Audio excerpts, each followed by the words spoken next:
A very beautiful morning. Ganda ng sunrise. Hindi ma-justify sa camera.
Bago ako maligo, share ko lang yung hair ko. Bakit parang ang ganda dito sa side na to?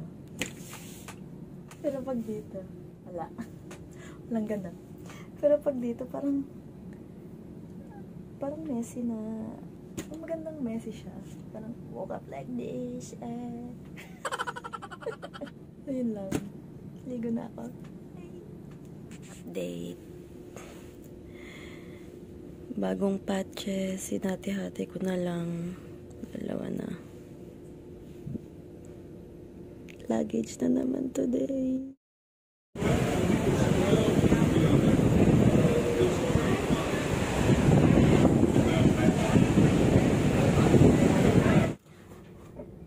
Patulog na ako, nakahiga na ako actually. Kaso, napabangon ako kasi biglang lumakas yung alon. Malakas na talaga yung alon kanina pa, pag alis pa lang namin ng Port Canaveral. Tapos nakatagilid na yung, ng konti yung barko. Kagabi nakatagilid talaga. So, ito yung barko. Nakaganon. Kaya parang yung mga tao, nakaslant maglakad.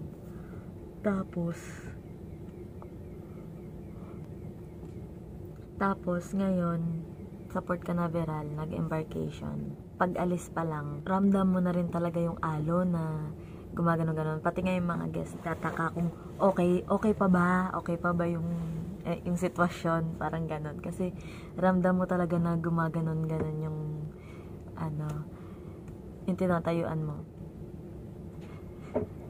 Ayan, diba? Nagtitilt ako.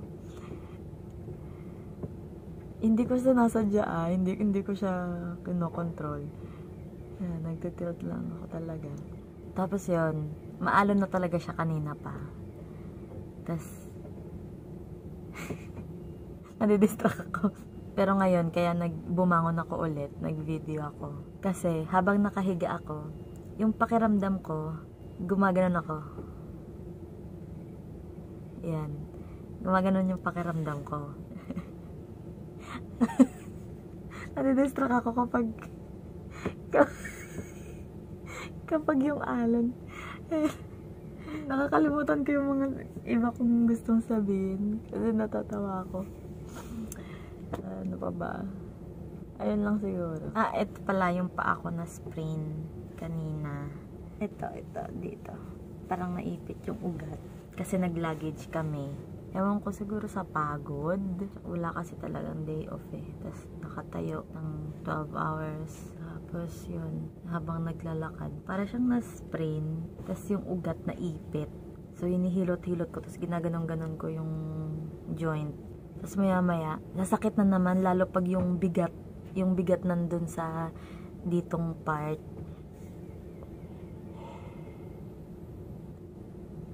Ayun. Hindi ako mahiluhin sa biyahe. Hindi rin ako nasisisik sa barko. Pero dito, nahihilo ako dito. Lakas talaga ng alon. Pero meron naman minsan maliliit yung alon pero madami. Ay, nadidistract na naman ako dahil dun sa sa alon. Ito nga na-sprain nga yung yung ankle ko. So kanina dapat maglalaba ako after ng out, kaso hindi ko talaga siya mailakad ng maayos. Paika-ika na ako. Nag-dinner ako sa Kurumes. Nung pagtayo, hindi. Pagkuha ko pa lang ng pagkain sa Kurumes, paika-ika na talaga ako. Tapos parang palala siya ng palala. Tapos nung pabalik na akong cabin, sobrang sakit niya na talaga. Binibiro na nga ako ng kasama ko kung gusto ko daw na i-wheelchair niya ako or hihingi ako ng saklay, ganun. Kasi sobrang sakit na talaga. Tapos pagdating ko dito ng cabin, nadidistract ako. Pagdating ko ng cabin, wait lang. So, pagdating ko ng cabin, umupo muna ako kasi pinahinga ko talaga yung paa ko. Tapos, hinat-compress ko siya. Tapos, nag-wash lang ako ng mabilisan. Tapos, ngayon, ito, nung nakahiga na ako, nilagyan ko siya nito.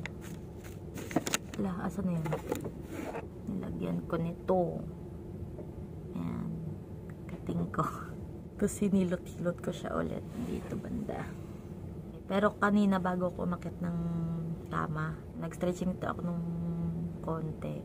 Naitayo ko naman na siya. Parang nadala siya ng konti sa sa hot compress. Sana bukas okay na siya. Sana hindi mamaga. Kasi nahihirapan ako bukas pag namaga. Ayun lang.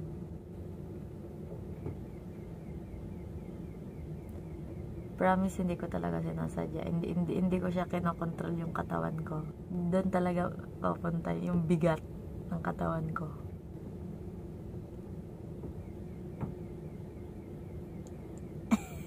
Okay na, sige na. Tulog na ako. Bye-bye!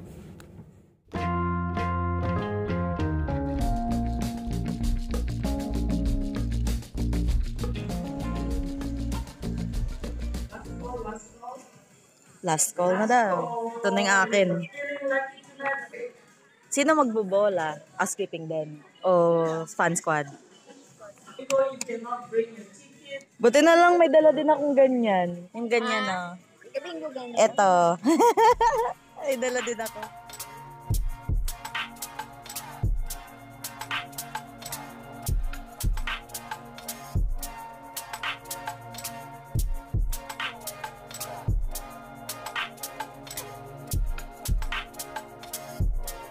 Okay guys, we have next number is 470. 7-0. Ayan na. Ayan na. Ayan na. Kompleto na sila. Ay, sorry. 70. Ay, sus, hindi nyo pareho makita. Tapos dito kayo pumesto.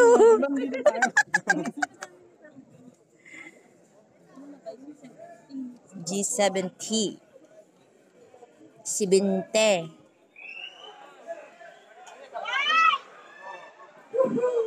Finally, we got what you're waiting for. And it's a blue ticket. Blue! Okay, so guys, let's go to the number. So are you guys ready for this amazing session right there? Sige na, bilisan mo na. Nangangalay na ako. Okay, let's move on to the number. Okay? So guys, the number is, yeah, right, 6,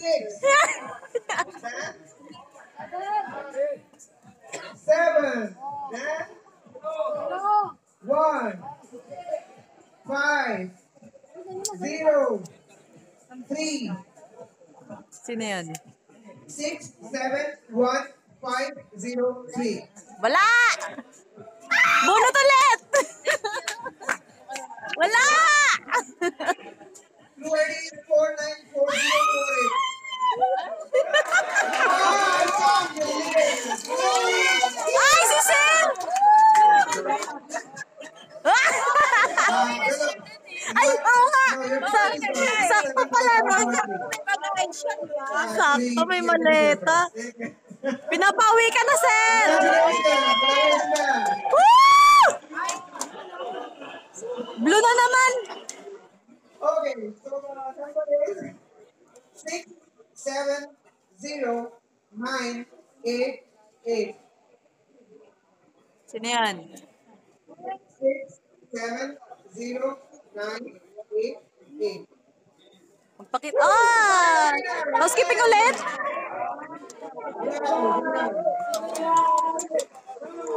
Yes.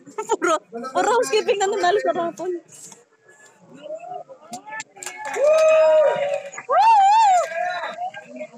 Ako Tarward, housekeeping. Oh, it's now. Okay, we have someone. We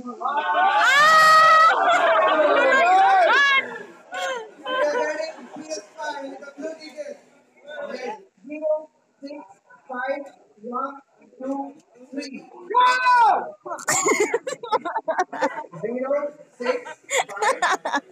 Pakita na. Siya? Ah, si CR lang pala hayop. Uy! Ayun, ayun. Sino yan? 0, 6, 5, 1, 2, 3.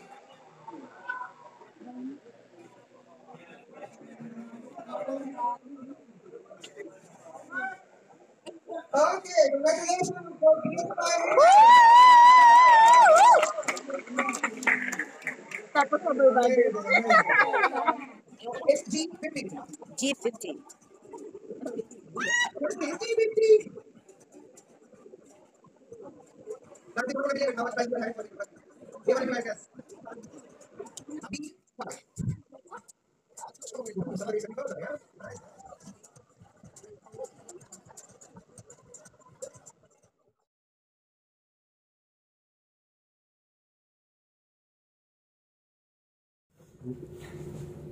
Okay, so gusto ko lang mag-rant kasi nanggigigil talaga ako kanina, pero ngayon medyo okay na. Gusto ko lang siya ilabas, gusto ko lang mag-rant ngayon. Ngayon, embarkation day. Tapos, ang duty ko sa umaga, liquor distribution. So, yung mga na-confiscate na mga liquor, pati mga prohibited items na mga souvenir items na binibili ng guests sa Nassau, sa Bimini, sa Princess K, kahit sampay, kung saan kami nagpo-port. May mga binibili kasi silang mga wooden sword, toy gun, baseball bat, mga ganyan. Kino-confiscate yan. Pagbalik nila ng barko.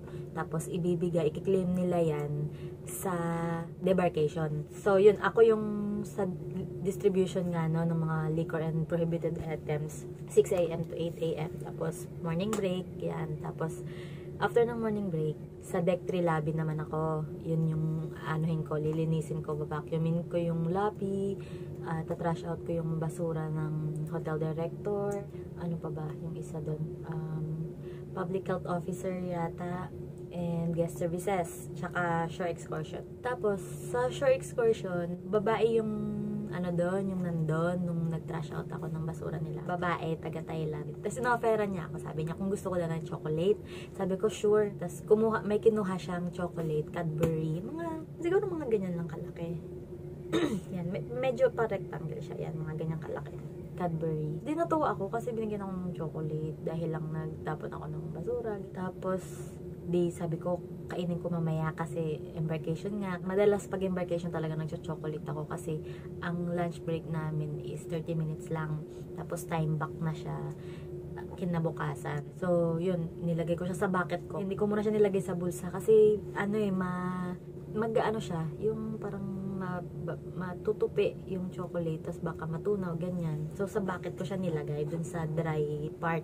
Tapos, nag-trash out na ako ng basura ng guest excursion, guest services. Tapos, niligpit ko na yung mga Lexant na dun sa may gangway banda. Nag-vacuum na ako, ganyan. Nilagay ko na siya dun sa crew landing, katabi ng bucket ko. And then, nagtapon ako ng basura ng guest services sa recycling center. So, deck 3 going to deck 0. Tapos, from forward, sa aft pa yung recycling center. Pagbalik ko sa deck 3 landing, wala na yung bucket ko.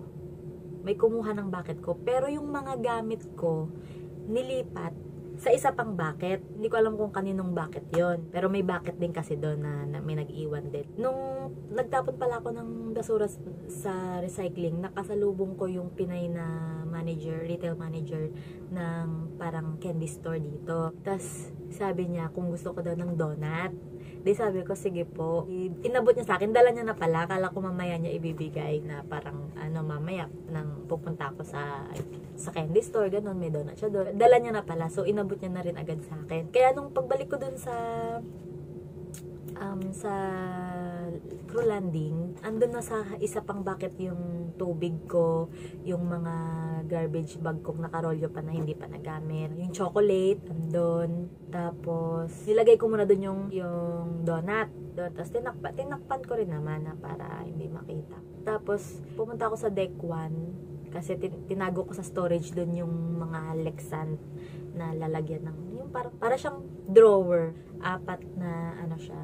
Yung isa, yung mga cups and plates, yung isa, paper and plastic, tapos sa pangatlo, cans, tapos sa pang-4, mga pagkain, para segregated na rin siya. So, nilinis ko na yun, tapos ibabalik ko na siya sa storage sa deck 1. Pagdating ko doon, nakita ko yung isa kong katrabaho na nagko-cover ng section. Nagtanong ako kung may soda siya. Sabi niya may 2 siyang Sprite, kunin ko na daw lahat. Kasi pinamimigay niya ng alam. Di kinuha ko yung 2 Sprite. Tapos bumalik na ako ng landing deck 3. Yung isang Sprite, nilagay ko sa bulsa ko. Yung isa, dun sa bucket. Tapos, tinakpan ko ng garbage bag. Ngayon, ang next na ginawa ko, ibabalik ko naman yung vacuum sa locker sa deck 7. Dahil nga may kumuha ng balde ko, bala ko, kukuha ako ng bago sa deck 7 para may mapaglagyan ako ng mga gamit ko nga. Kasi hindi akin yung bucket na natira doon. Di akit ako. Ibinalik ko yung vacuum, yung caution sign, tapos pagbaba ko, pagbukas ng elevator, nakita ko doon yung may-ari ng bucket. Tapos, nung nakita ko siya, akala ko tinatapon niya yung laman ng yung gamit ko. Kasi nakita ko yung parang balot nga nung donut kasi, parang siya ng cherry on top. Meron ba akong dito? Ayan, eto. Cherry on top, yung pangalan ng candy store. Ayan, ganito. Balikan dito. Yung donut na binigay ng manager, dito, sa ganito nakalagay. So, kita na may donut nga dito. Dun sa basurahan, may isang ganito din na tinapon ko na parang gummy din yata yung laman. Basta may candy ring laman, tinapon ko. Tapos nakita ko yung may ganito nga dun sa garbage bag. Akala ko tinatapon niya yung mga gamit ko. Sabi ko, wag mo tapon. Akin yan. Sabi niya, hindi, wala daw siyang tinatapon. Tinignan ko, hindi yun. Nakita ko kasi sa ganito, yung color blue siya na gamit. Di sabi ko, asan ang gamit ko? Tapos sabi niya, hindi niya daw alam. Tapos sabi niya, kanya daw yung bucket. Sabi ko, oo nga, sayo nga yung bucket. Pero yung gamit ko kasi nandyan. May naglagay dyan kasi may kumuha ng bucket ko. Nilagay yung gamit ko sa bucket mo. So, nasan yung gamit ko? Deny siya, hindi niya daw alam, ganyan. Tapos, nakita ko yung tubig ko malapit dun sa Lexant. Tapos, kasama yung donut na nakatalikod. Nung tinignan ko, donut ko ngayon. Tapos sabi ko, asan yung Sprite ko? Asan yung soda? Sabi niya, hindi ko alam. Kakarating ko lang, ganyan. Tapos, nagtataka talaga ako kung kakarating mo lang, tapos wala namang gagalaw ng bucket mo dyan, ikaw lang naman ang dumating, ikaw lang ang gumalaw ng bucket mo, paano nangyaring biglang nawala, biglang nailipat? Ano yun? May dumaan lang na crew, tapos nilapag lang dyan yung gamit ko, tapos iniwan yung bucket mo na parang, hello, parang basta, ang fishy. Di sabi ko, Asan nga? Basta hindi niya daw alam. Sabi ko, may Sprite ako dyan. Tapos sabi niya, hindi naman ako nainom ng Sprite. Hindi daw siya nainom ng Sprite. Naalala ko, may chocolate pa nga ako doon, na Cadbury. Sabi ko, yung chocolate ko, nasaan na?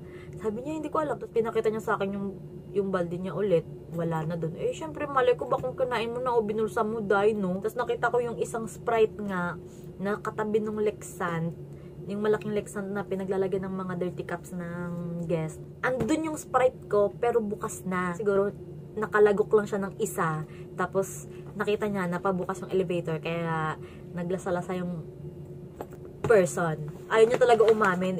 Huling-huli na siya yung kumuha. Tapos, galit na galit talaga ako. As in, nanggigigil talaga ako. Kasi, akin yun eh. Binigay sa akin yun eh. Yung soda, pwede naman siya manghingi kung gusto niya. Ibibigay ko naman sa kanya yun. Kasi may isa pa naman ako. Ang bilis-bilis lang naman manghingi ng mga soda dito eh. Kasi, syempre, housekeeping kami. Talaga, parang, nainis talaga. Hindi ko na ma-explain talaga yung nararamdaman ko kanina. Tapos, nung magla-lunch na ako noon, imbis na matutulog ako, idlip ako. Hindi na, dahil sa galit ko, nawala yung antok ko. Gigil talaga ako. Tapos parang, kung ano-ano na yung iniisip ko. Sinusumpa ko na siya, gano'n. Tapos nag-chat ako dun sa GC namin dito sa work na sabi ko, please don't take if it's not yours. Tapos ang dami na tanong na ganyan kung anong nangyari siya. Pero syempre, hindi ko naman sinabi. Bina-blind item ko siya. Pero yung iba, nagigets kung sino siya, parang ganon. Yung iba, may mga hinala din. Tsaka, nung hindi pa naman siya part ng team namin, wala namang nakawang nangyayaring ganyan, no? Ninanakaw lang naman dito, mga basahan. Tapos ngayon siya, magnanakaw siya ng chocolate ko, tsaka ng soda ko. Tapos, ayun na nga. Dahil may mga nakaalam na rin na iba, pati yung Espanyola na taga Peru. Mami na siya, nabasa niya ngayon chat ko, tapos sinabihan niya ako na sabi niya, don't worry, magkakadayariya yon yung kumuha ng chocolate mo. Tapos sabi niya, I have mucho chocolate in my cabin, I will give you some, sabi niya. Sabi ko, thank you. Pero talaga ako, nung kinausap niya ako, upset na upset talaga ako. Galit pa kasi talaga ako. Parang di pa talaga umuhupa kasi nanggigigil pa ako eh. Nag-imagine ako kung paano ko siya gagantihan. Basta yung, kasi sobrang galit ko, nagdidilim talaga yung panayin ko sa kanya. Pagkatapos na mag-luggage, from lobby, umakyat na ako sa promenade, sa deck 5 naman. Yun talaga yung area ko doon, sa deck 5 ako. Tapos, nakasalubong ko yung isa ko namang katrabaho din na Pinay, taga Rojas. Binigyan niya ako ng chocolate.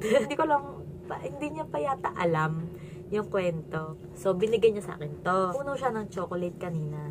Bali, nabawasan na kasi binigay ko kay Nicole. Di parang matuwa naman ako kasi nawala yung isang chocolate, pero napalitan naman ng maraming chocolate. Na ako, okay na ako. Pero, syempre, yung trust, ganyan, basta, ekis na talaga siya sa akin. Kapag may mga tanong siya, hindi ko siya papansin. Kala niya, may mga kailangan niya ng mga rugs, hindi ko siya bibigyan. Tapos yun, di okay na ako. Tapos, ang dami sa team namin na nakakaalam na nawalan ako ng chocolate, saka ng soda. May mga hinala din sila na parang, hindi kasi ako nagbibigay ng hint. Hindi ako nagbabanggit ng pangalan. Pero, may mga kasama ako na alam kung sino siya. Tapos, di okay na. Mga 5:30, trash out ako ng basura naman ng mga restroom. Tapos, may barista kasi doon na araw-araw ko siya binibigyan ng rags. Kasi one time, nanghingi siya sa akin ng isang rag.